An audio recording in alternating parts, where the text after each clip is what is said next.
오늘의 마지막 강의가 되겠습니다. 우리 사야시 목사님께서 읽어주신 에스겔 43장 10절 말씀, 에스겔 성전 평면대에 나타난 구속경륜으로 오늘 잠시 말씀의 은혜를 나누고자 합니다. 에스겔 성전 평면대에 나타난 구속경륜, 2013년도 희선 박윤식 목사님께서 에스겔 성전에 대한 말씀을 4차례에 걸쳐서 말씀을 해주셨습니다. 그런 가운데 에스겔 성전의 의미와 중요성을 가장 함축적으로 말씀하신 문장이 하나가 있습니다. 그것이 바로 에스겔 성전은 새 예루살렘의 청사진이다. 이 청사진이라는 말은 미래의 그 계획 또는 구상을 뜻하는 말이죠. 그렇다면은 먼저 우리는 새 예루살렘 성이 무엇인가를 간략하게 생각을 해봐야 합니다. 요한계시록 21장 10절 말씀을 보게 되면은 새 예루살렘 성을 어린 양의 신부다라고 말씀하고 있고, 또 요한계시록 21장 26절 말씀 보게 되면은 열방, 만국이 많은 사람들이 만국의 영광과 존귀를 가지고 들어간다라고 말씀을 하고 있습니다. 그러니까 결국 새 예루살렘 성이라는 것은 성도 구원이 완성되는 장소이고, 성도는 반드시 새 예루살렘 성에 들어가야 된다. 그러할 때 에스겔 성전이 새 예루살렘의 청사진이다 하는 이 의미는 에스겔 성전에 이러한 하나님의 구속 경륜이 담겨져 있다. 특별히 성도의 마지막 성도죠. 성도의 구원의 완성, 그리고 최후 승리, 이러한 두 가지 중요한 주제를 위해서 하나님께서는 이 새 예루살렘에서 미래적으로 이루어질 일들을 구약 에스겔 성전에 미리 담겨두고 계시다는 말씀입니다. 그러므로 에스겔 성전의 메시지는 대단히 중요하고, 우리가 반드시 새 예루살렘 성에 들어가기 위해서는 반드시 정확하게 알아야 한다는 것을 말씀을 하고 있습니다. 근데 두 번째 문장을 볼 때 에스겔 성전의 평면도는 에스겔 성전의 구속 경륜을 그림으로 구현한 것이다 라고 또 말씀했는데, 이제 평면도라는 말이 나오고 있어요. 사실 오늘 우리가 그리는 것은 이 평면도의 간략한 내용이 되겠지만, 오늘 사야시 목사님 읽으셨던 그 에스겔 43장 10절의 마지막 부분을 보게 되면은 그 형상을 측량하게 하라, 이렇게 말씀을 하고 있습니다. 그 형상을 측량하게 하라 할 때, 이것은 형상, 에스겔 성전이죠. 측량한다는 것은 바로 이제 수치를 재면서 그 모양을 이렇게 구현해야 된다는 것을 말씀하고 있을 때, 오늘날 우리가 2013년도에 에스겔 성전의 평면도를 받았다는 것은 첫째 성경적이고, 또한 이 에스겔 성전의 평면도를 통해서 반드시 그 속에 담겨져 있는 의미를 알아야 된다는 것입니다. 오늘 목사님께서 4번에 걸친 그 에스겔 성전의 말씀을 요약을 해보게 되면은 두 가지로 함축이 되는데, 첫 번째는 반드시 들어가야 된다라는 것을 말씀하셨죠.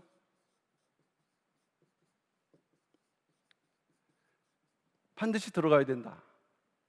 이것은 우리가 이미 그렇게 마음을 준비하고 있습니다. 근데 또 하나 말씀이 바로 건축하라.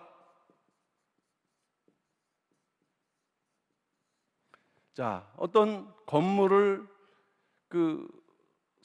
이제 건축하는 사람이 있다고 할 때 먼저 설계도가 있어야 되는 것이에요. 마찬가지로 에스겔 성전의 평면도는 이 설계도와도 같은 것입니다. 모든 에스겔 성전의 구속 경륜이 이 평면도에 담겨져 있다고 할 때, 사실 2013년도에 주신 이 평면도는 대단히 큰 우리에게 신앙의 유산이 아닐 수가 없습니다. 그래서 오늘은 이제 두 가지로 생각을 해보면서 과연 이 속에 어떠한 구속 경륜이 담겨져 있는가. 본론 들어가서 첫 번째는 에스겔 성전의 평면도, 일단 기본적으로 우리가 알아야 될 내용들을 살펴보자 하는 것입니다. 먼저는 평면도 그리기 되어 있는데 교재에는 그냥 그 완성된 그림이 그려져 있죠. 저는 이것이 왜 중요하냐 하면은 이 평면도를 그릴 줄 알아야 사실은 에스겔 성전의 구속 경륜을 우리가 좀 더 정확하게 이해할 수 있는 그러한 지식과 지혜를 얻을 수 있다. 물론 오늘은 시간이 없기 때문에 자세하게 그릴 수 없습니다. 그러나 건물이 있다 할 때 윤곽이 있고 뼈대가 있는 것처럼 그러한 뼈대를 어느 정도 우리가 그리고 핵심이 무엇인가 알면서 나머지는 여러분들이 이렇게 채워갈 수 있는 그런 시간 되기를 바라는데, 일단 간략하게 그림을 그려보게 되면 먼저는 에스겔 성전은 정사각형입니다. 정사각형, 500척의 정사각형이죠. 근데 중요한 건 여기에 중심이 있다는 것이에요. 그 중심을 찾아야 되는데 그 중심에 바로 번제단이 있습니다. 이따가 설명하겠지만 이 중심에 번제단이 있다는 것은 에스겔 성전의 구속 경륜과도 같다는 의미예요. 근데 이 번제단을 둘러싸고 있는 안뜰이 있죠. 안뜰. 이 넓이는 100척 또는 100척의 정사각형 됩니다. 사실 이게 핵심인데 여기서 중요한 것은 이 에스겔 성전의 길이가 500척, 또 500척이라고 할 때 이 안뜰은 100척이라고 했습니다. 그러니까 나머지 500에서 100을 빼니까 나머지 이 길이가 200, 여기도 200이 되는 것이에요. 근데 하나님께서는 이제 이 번제단을 중심으로 좌측에 성소를 구축을 하는데 어떤 방식으로 구축을 하느냐?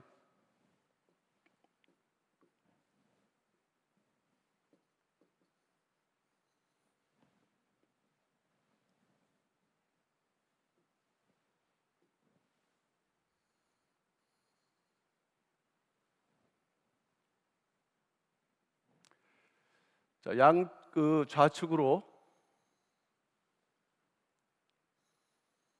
그림이 정확치 않는데 좌측으로 역시 100척 정사각형이 두 개가 있고 이 중간에 사실 에스겔 성전의 중심 성소와 지성소가 여기 위치를 하고 있다는 것입니다.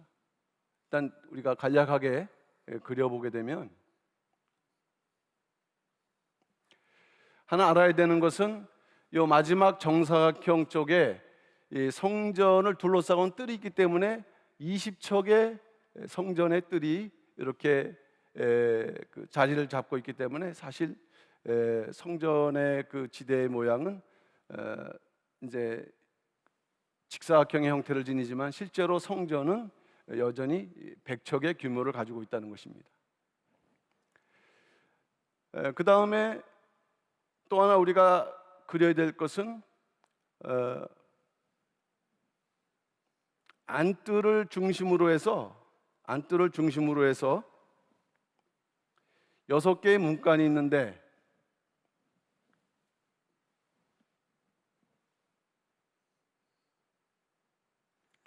(50척) 길이에 (25척) 넓이.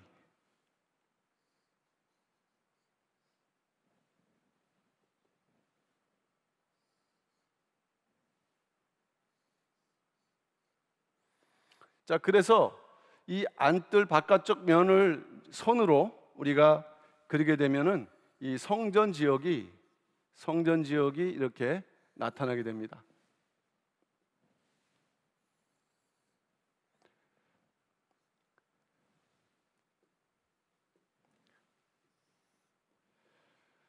좀 그림이 이상해지고 있는데 어쨌든 이러한 형식으로 이제 우리가 그 뼈대를 갖출 수 있고요. 그 다음에 이것이 안뜰이라고 한다면 이제 바깥뜰이 있습니다. 이 바깥뜰, 이 성문, 문 담 쪽으로 역시 50척 50척에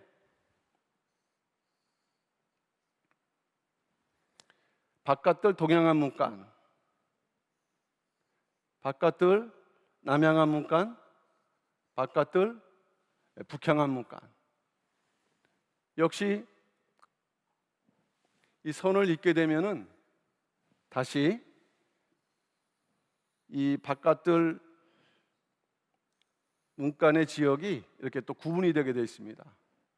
그래서 이러한 기본적인 형식을 가지고 성도님께서는 이제 나머지 지역들을 세부적으로 들어갈 수 있죠. 실제로 제일 어려운 부분은 요 성소를 그리는 것인데, 어쨌든 중요한 부분은 500척 중심에 100척이 있고, 이 100척이 정사각형이 3개로 나열이 되면서 에스겔 성전의 중심 그림이 그려지고 있다는 것을 우리는 알고 계셔야 돼요.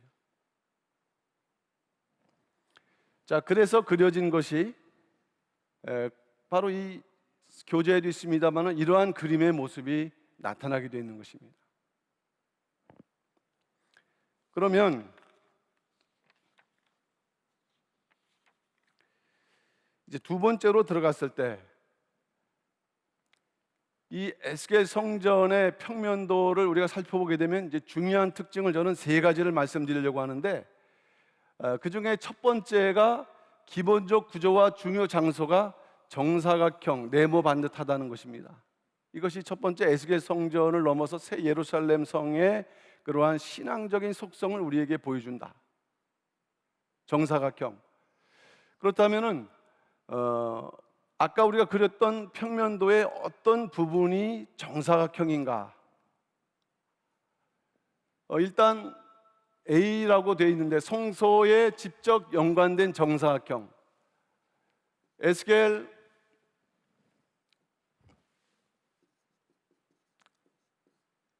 40장, 45장 2절 말씀 보게 되면은 그 500척 500척의 그 넓이의 그 공간을 성소에 속할 땅이라고 말씀하고 있기 때문에, 실제로 에스겔 성전이라고 하게 되면은 이 500척 내에 있는 지역이 되는 것이죠.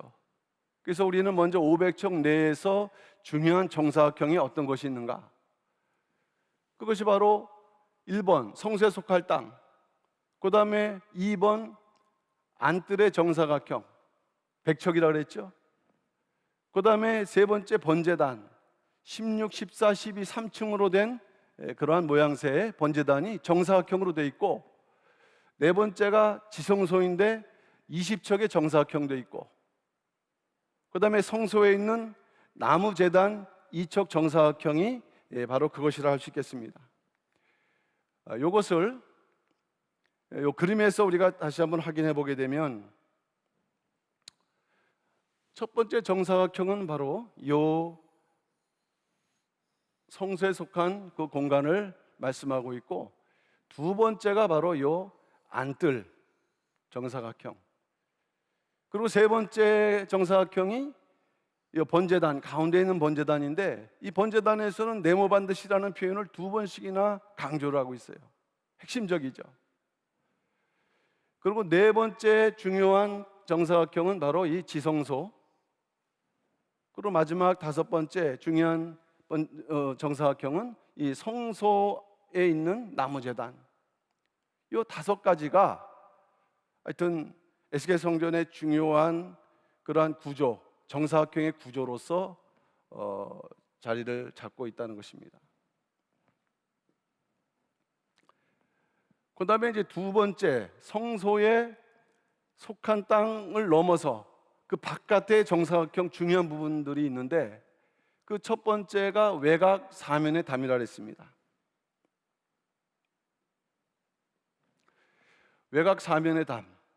그 다음에 두 번째가 예물로 드리는 땅이라고 했고, 그 다음에 여호와 삼마의 성읍이라고 했는데, 이스라엘 백성들이 이제 다시 포로 귀환해서 그 12지파가 땅을 분배를 받게 되게 되면은,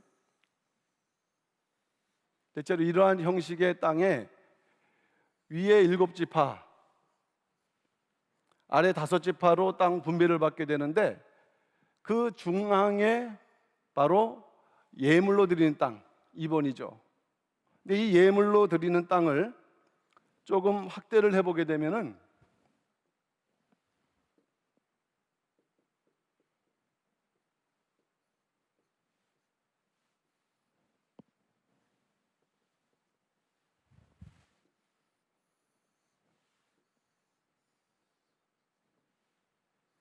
레위인에게 준 분깃, 제사장이 준 분깃 가운데 이와 같이 에스겔 성전을 둘러싸고 있는 외곽 사면에 담이 있는 것이고, 그 다음 예물로 드리는 땅이 바로 이 25,000척 정사각형이 되는 거죠.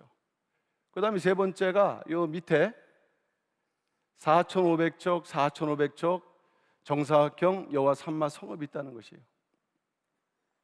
그러니까 우리는 그 에스겔 성전에서 이 정사각형이라는 것은 대단히 중요한 어떤 하나님의 그 교훈을 우리에게 말씀해 주는 하나의 중요한 계시라는 것을 알아야 되고, 또 그 의미를 깨달아야 됩니다. 두 번째 중요한 특징이 뭐냐 하면은 에스겔 성전 중심에 번제단이 있다고 처음에 말씀을 드렸어요. 그렇다면 이따가 이것은 구속 경륜에서 살펴보겠지만은, 일단 성전의 중심에 번제단이 있다는 것은 에스겔 성전 구속 경륜의 중심의 번제단은 바로 에스겔 성전 구속 경륜의 그 중심이라는 것을 말씀하고 있는 거죠. 그러니까 에스겔 성전의 구속 경륜을 알지 못하면 절대로, 이 번제단 알지 못하면 절대로 에스겔 성전의 구속 경륜을 알 수가 없다, 이렇게 우리가 말씀드릴 수가 있겠습니다. 그 다음에 세 번째가 에스겔 성전 측량 숫자에 규칙과 순서가 있다. 아까도 말씀드렸지만은 이러한 정사각형의 그 모양의 그 에스겔 성전에 속할 땅을 기준으로 보게 되면 500척에서 외부에서 안으로 들어갈 때 100척, 그 다음에 문간의 그 넓이와 길이가 50과 25로 되어 있을 때, 일단 50과 연관된 그 수들이 규칙적으로 순서 있게 배열되어 있다. 우연하게 된 것이 아니라 분명한 어떤 하나님의 그 메시지를 여기에서 담고 있는 것입니다. 자, 그러면 여기에서 어떠한 수들이 아까 말씀드렸던 것처럼 500과 연관되어 있는 수들이 구성을 하고 있는가 볼 때, 첫 번째, 이것은 사방의 담이죠. 사방의 담, 500척이 아니라 500장대. 한 장대는 6척이 되기 때문에 실제로 이것은 3,000척이 되겠습니다. 1596m. 3,000척인 것을 500장대로서 표현한 것은 뭔가 500의 어떤 의미를 살리고 있는 것이에요. 그리고 말씀드렸던 대로 성소에 속할 땅 500척. 그래서 성전에 500이라는 그 숫자가 두 번 등장하고 있고, 두 번째는 100이라는 숫자를 굳이 기록하고 있는 것이, 첫 번째 바깥들의 넓이, 바로 이 넓이가 되겠습니다. 이 넓이가 바로 100척이 되겠습니다. 두 번째가 안뜰의 넓이라고 그랬는데, 아까 말씀드렸던 대로 이 안뜰 100척의 정사각형이다. 그리고 세 번째는 성전의 길이, 바로 이 길이, 성전의 길이가 절묘하게 100척이고 넓이는 50척이에요. 근데 50척으로 기록되어 있지는 않고 100척만, 그 성전의 100척이라는 숫자는 기록되어 있어요. 그리고 네 번째가 서편 뜰 뒤의 건물의 길이. 원래 이것이 정사각형이기 때문에 이 길이가 당연히 100척이죠. 그 다음에 다섯 번째가 성전 남쪽과 북쪽에 있는 거룩한 제사장들의 방, 긴 방의 그 길이가 역시 100척이다.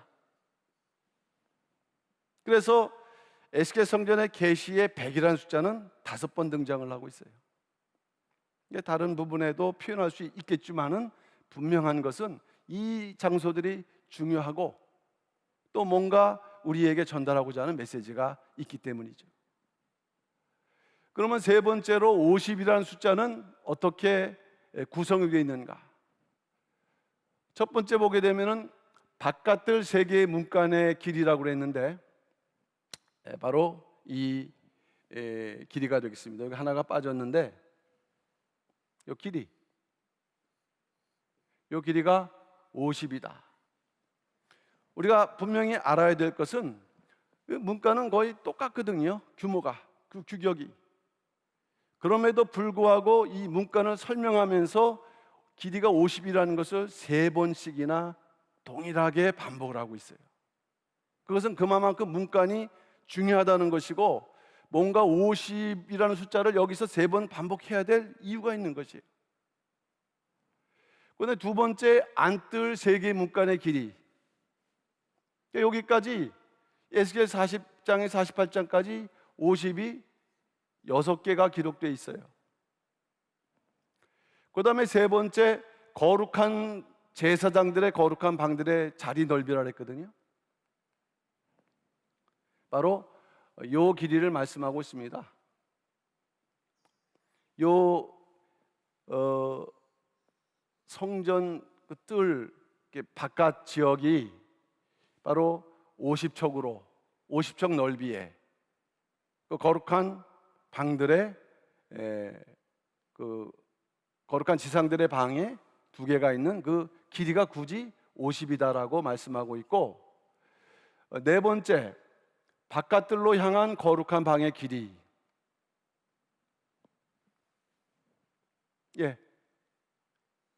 짧은 방의 길이가 50척이다. 그리고 다섯 번째,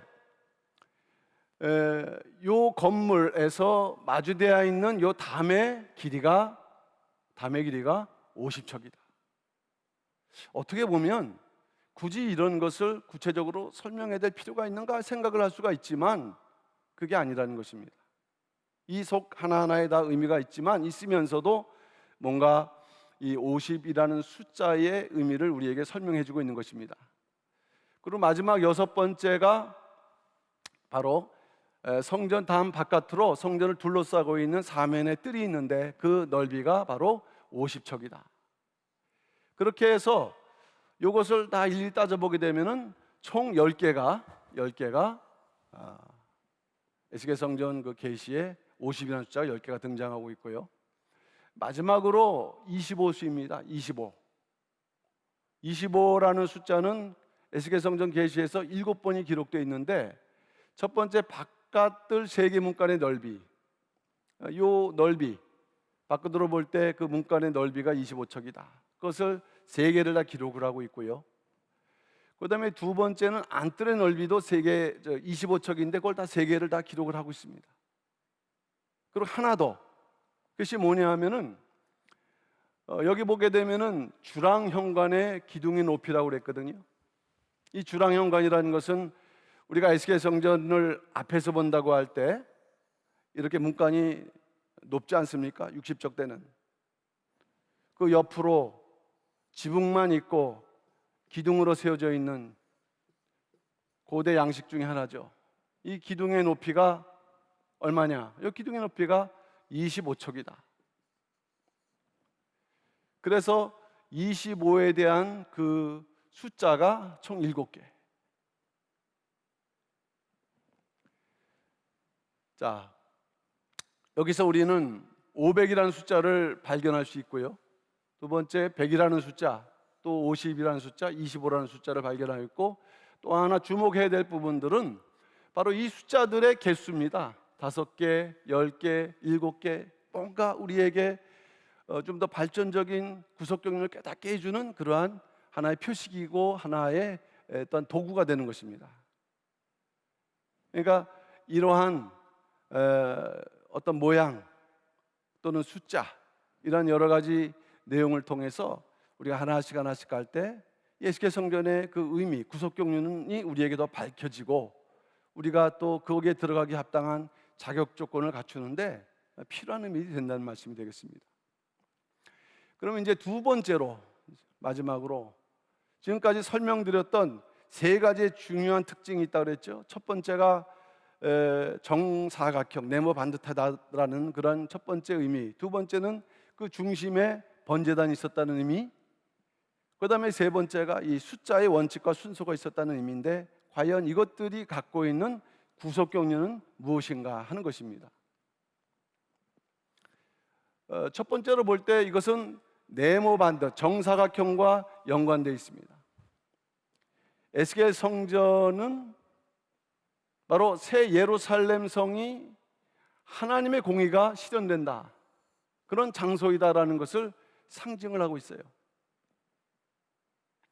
성경에서는 정사각형으로 번역되지 않고 네모 반듯이라고 번역을 했는데, 이 네모 반듯, 이 한국말이죠. 반듯하다. 우리가 어떤 사람이 반듯하다 할 때 그 사람은 생활이 올바르다, 이렇게 이해를 할 수가 있는 거예요. 반듯하다.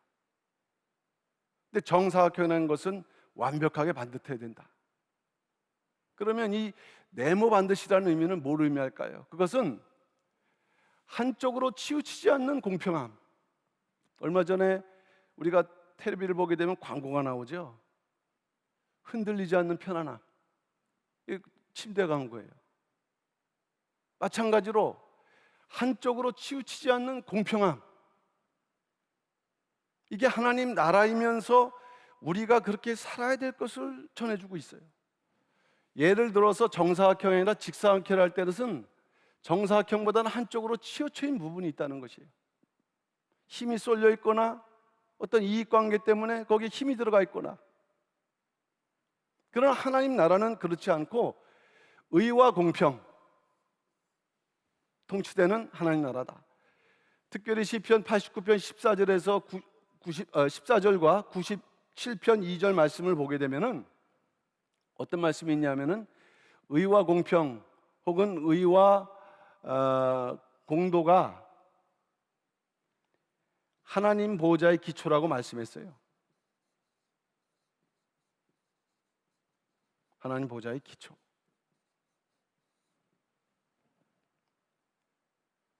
의와 공도 하나님의 보호자의 기초가 되면서 결국 정사각형이라는 것은 하나님의 통치의 완전함을 보여준다. 하나님의 통치의 완전함을 보여준다. 그러면 과연 이 정사각형이라는 의미를 통해서 우리가 생각해 봐야 될 부분은 무엇일까요? 의와 공도라고 했는데, 의라는 것은 체다카, 히브리 말로, 그 다음에 공도는 미시파트.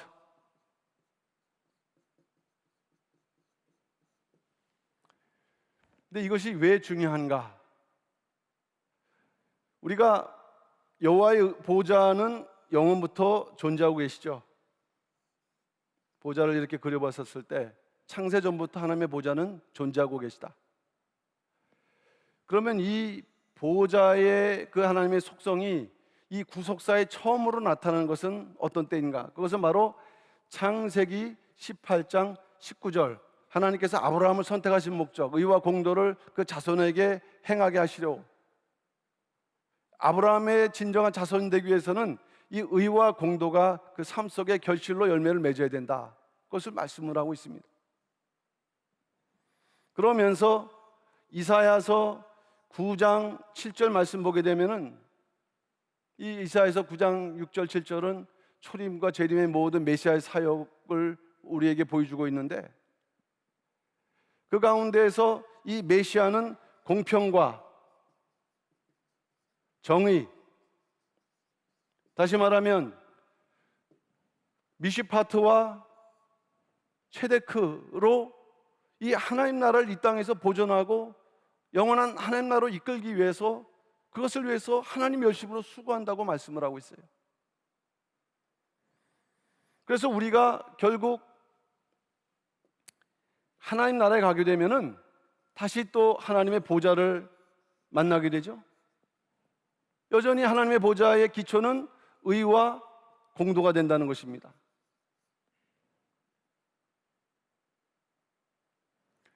히브리서 4장 16절 말씀 볼 때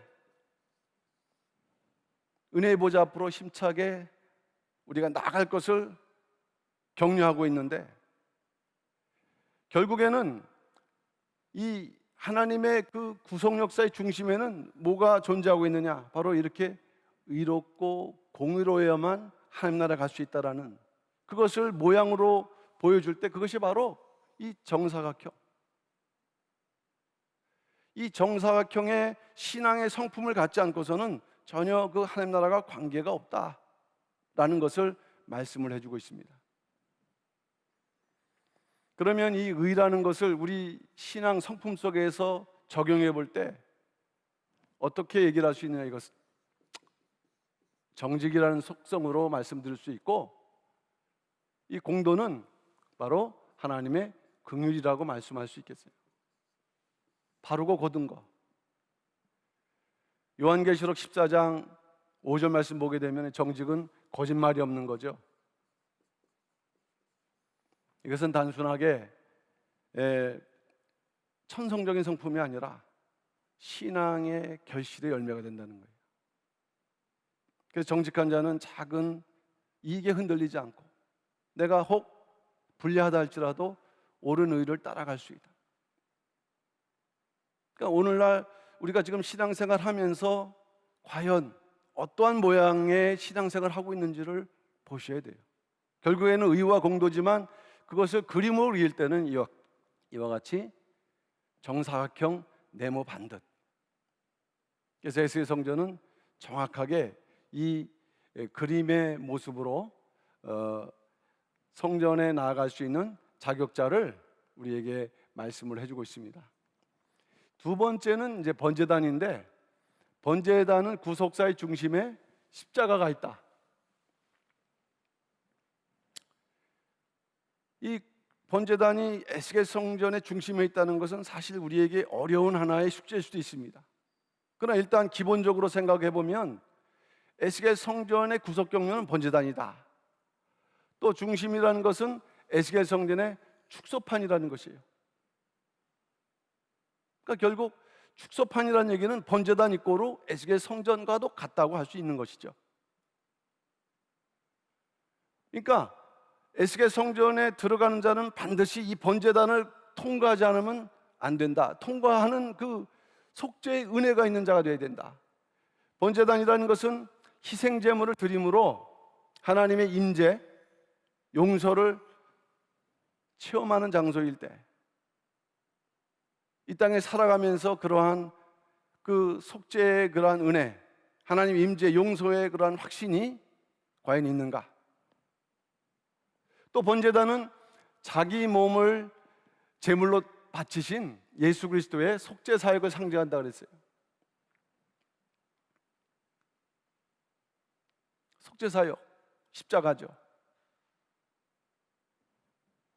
그래서 히브리서 9장 26절 말씀 보게 되면은 자기를 단번에 제사를 드렸고, 또 히브리서 9장 12절 말씀 보게 되면은 이 속죄는 영원한 속죄다라고 말씀을 하고 있습니다.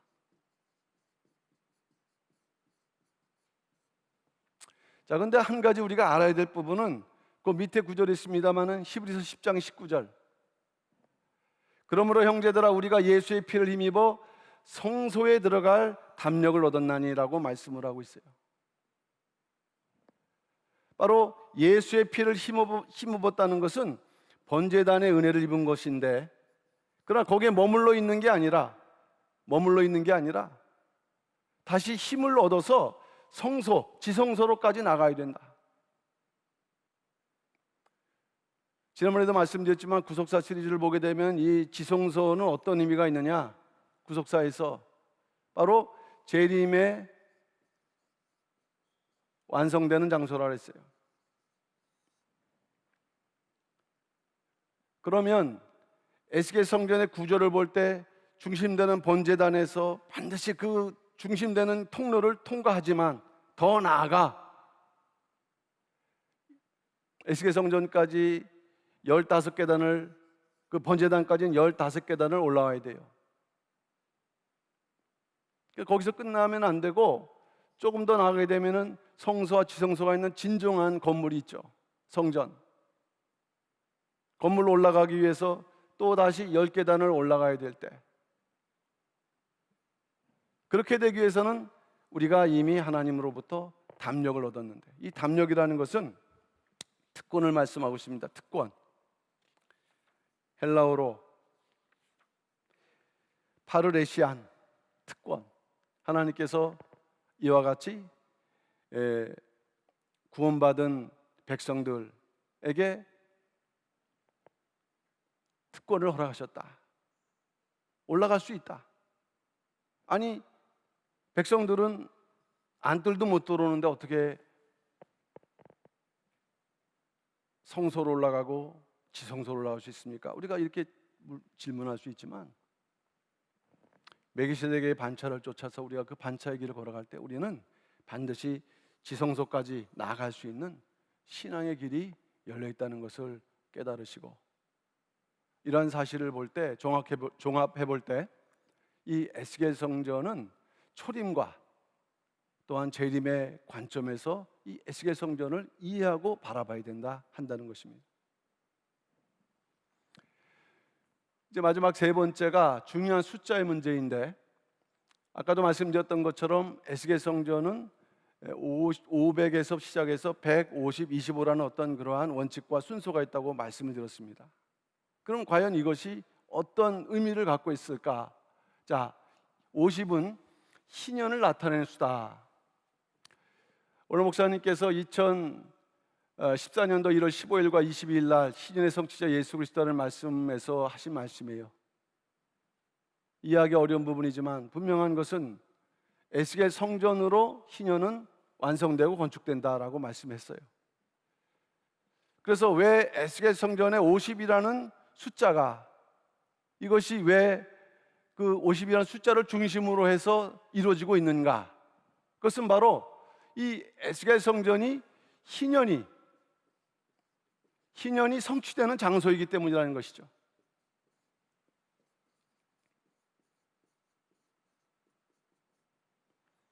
그래서 500이라는 수는 사실 성격상 50의 10배수, 그 다음에 100이라는 수는 50의 2배수, 그리고 에스겔 성전의 기본수인 25는 50의 절반수로서 우리가 이해를 하면서, 결국에는 이 에스겔 성전이 최종적으로 이루어 나가고자 하는 것은 바로 이 희년의 성취에 있다. 희년은 레위기서 25장을 보면 자세하게 기록되어 있는데, 첫째, 수양의 나팔이 불려지죠. 두 번째, 자유가 선포됩니다. 세 번째, 이제 다시 고향으로 돌아갈 수 있어요. 원래가 회복되는 것이에요. 그 네 번째, 안식. 그러니까 이 희년이라는 것은 구약의 절기지만은 사실은 재림의 완성을 예표하고 있는 구약의 절기가 되는 거지. 그것을 에스겔 성전에서는 이처럼 희년과 연관성을 50이라는 숫자를 통해서 우리에게 말씀해 주고 있는 것이죠.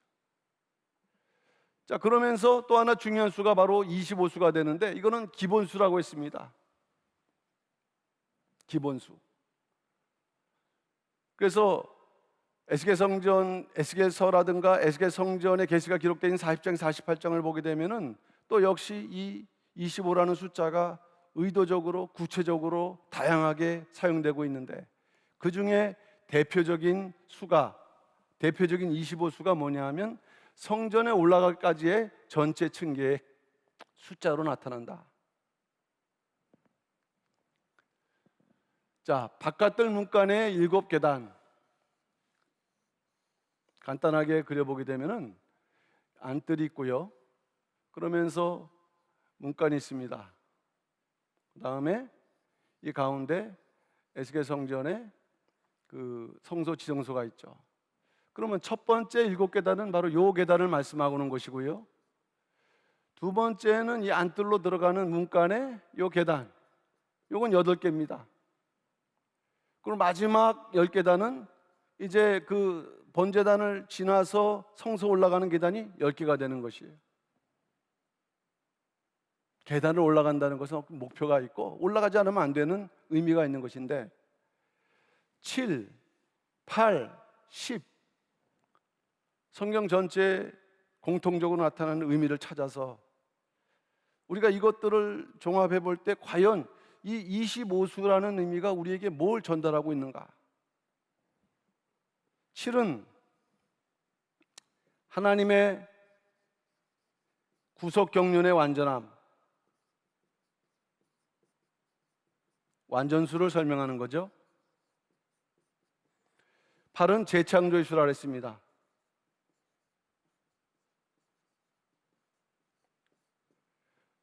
그 다음에 10은 충만수라 그랬습니다. 그럼 각각 다른 이 세 가지의 의미가 어떤 연관성을 갖고 있는가? 그것이 합쳐질 때 나타나는 25수는 어떤 의미가 있는 것인가? 우리는 이것을 이렇게 나열해서도 생각해 볼 수 있지만은 또 조합해서도 생각을 해볼 수가 있어요. 7에다가 8을 더한 15죠?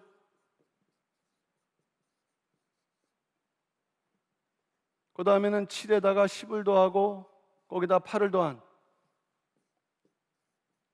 25죠? 이러한 다양한 의미 속에서 에스겔 성전의 구속 경륜이 반드시 이러한 숫자의 연관성 속에 나타나는데 이 25수가 50이라는 숫자와 차별되는 것은 아까 50이라는 숫자가 에스겔 성전의 어떤 희년의 목표성을 말씀하고 있다면 이것은 이제 올라가는 과정, 희년에 이르는 과정을 설명해 주는 그러한 수다. 그러니까 에스겔 성전의 구속 경륜 가운데 이 25수를 이해를 못하게 되면 절대로 전체적인 그 의미를 우리가 파악할 수 없다는 것입니다. 이제 마지막 결론적으로 말씀드릴 때 에스겔 성전 평면도는 에스겔 성전에 들어가는 성도의 영적 자격 조건을 우리에게 말씀을 해주고 있다. 첫째, 이것은 정사각형에 대한 의미라 했습니다.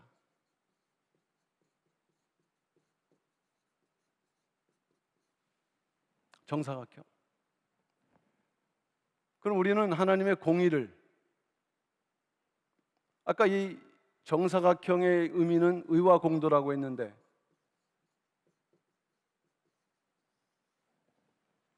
여기에 따른 신앙의 성품은 정직과 긍휼이라고 말씀드렸어요. 정직과 긍휼.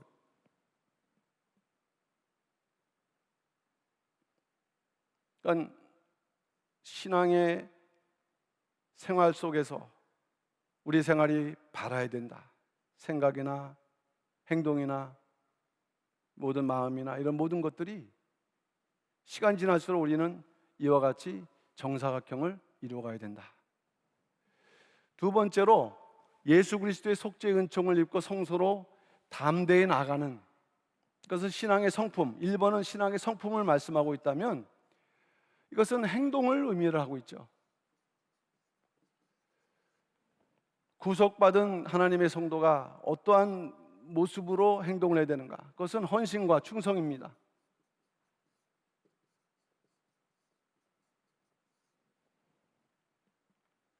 헌신이라는 것은 그 은혜에 감사해서 감격해서 최선을 다하는 것이고, 충성은 요한계시록 2장 10절 말씀 볼 때 죽도록 충성하는, 이것이 바로 에스겔 성전에 들어가는 그 자격에 연관이 되어 있는 거예요. 이거는 직분하고도 연결되어 있죠. 그다음에 마지막 세 번째가 25라는 어떤 그 숫자뿐만 아니라 에스겔 성전에 여러 가지 신령한 구속경이 나와 있는데 그런 것을 깨달을 수 있는 그러한 신령한 지혜,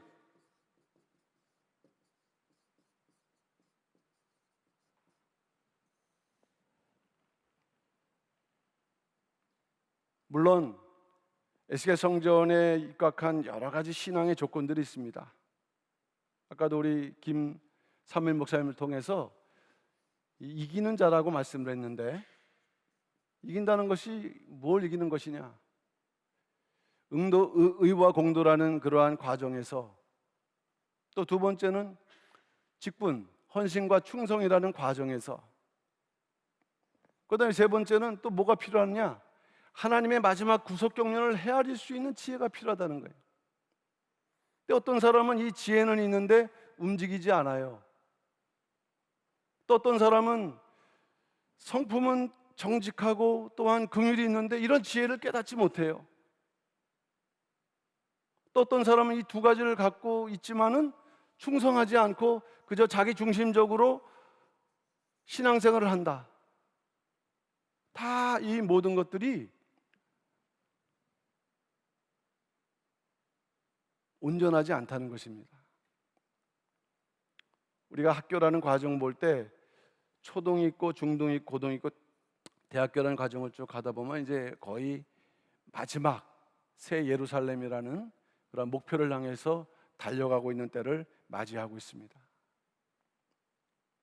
절대로 우리가 이 지식을 안다고 해서 이것이 우리를 구원하지 않고 우리를 들어가는 자격적으로 만들지 않아요. 반드시 다방면으로 성품도 한날에 합당하게 우리가 풍요로워져야 되고, 영적 지식도 또한 풍요로워서 하나님 뜻대로 살아가야 되고, 또 맡겨진 직분에도 정말 최선을 다할 수 있는 그러한 믿음의 모습을 우리에게 말씀하고 있다면, 오늘 이 에스겔 성전의 평면도에 나타난 이 구속 경륜, 우리가 좀 더 깊이 헤아리면서 그에 합당한 믿음의 자격을 다 갖춰 나갈 수 있는 우리 모든 우리 이 자리에 계신 성도님들, 또 온라인으로 예배를 드리시는 우리 모든 평강의 국내 모든 평강의 성도님들, 한 분도 낙오됨 없이 진정으로 에스겔 성전에 들어갈 수 있는 자격자 되시는 우리 모든 평강의 성도들 다 되시기를 주님의 이름으로 축원합니다. 기도하겠습니다. 사랑의 아버지 하나님, 감사드립니다. 2020년도 하계대성에는 코로나19로 인해서 이렇게 저희들 온라인으로 이렇게 진행하지만, 또 아버지 하나님께서 은혜를 더하셔서 이 온라인 방법으로 다시 한번 하나님의 말씀을 또 이렇게 접하고 들을 수 있는 은혜 더하심을 진심으로 감사드립니다. 이러한 환난과 위기 속에서 하나님 주시는 은혜라는 것을 깨닫는 가운데 평강에 속한 모든 성도님들, 이번 하계대성회를 통해서 말씀의 뜻을 더욱더 굳게 깨닫고 붙잡고 다시 한번 자기의 신앙을 무장할 수 있는 축복된 은혜 놀란 역사 있게 주장하시고 인도하여 주셔서, 이제 에스겔 성전이 우리 앞에 놓여져 있다 할 때 들어가기에 합당한 자격자가 될 뿐만 아니라 에스겔 성전을 건축할 수 있는 건축자가 되어서 진정으로 남은 생활 믿음으로 더욱 힘차게 달려나가고 이 땅에 온전히 하나님의 말씀의 뜻을 세울 수 있는 앞장서서 일하는 우리 모든 평강의 성도를 다 될 수 있도록 역사하시고 인도하여 주셔서, 이제 오늘 마쳐지고 내일에 이르기까지 다시 한번 한 분도 낙오됨 없이 귀한 말씀의 은혜 가운데서 다시 한번 큰 하나님이 예비된 약속을 받아 누릴 수 있는 축복된 놀란 역사만 있게 주장하시고 인도하여 주셔서, 모든 것을 믿고 맡겨 부탁드리며 사랑 많으신 예수님 이름 받들어 감사 기도 올리옵나이다.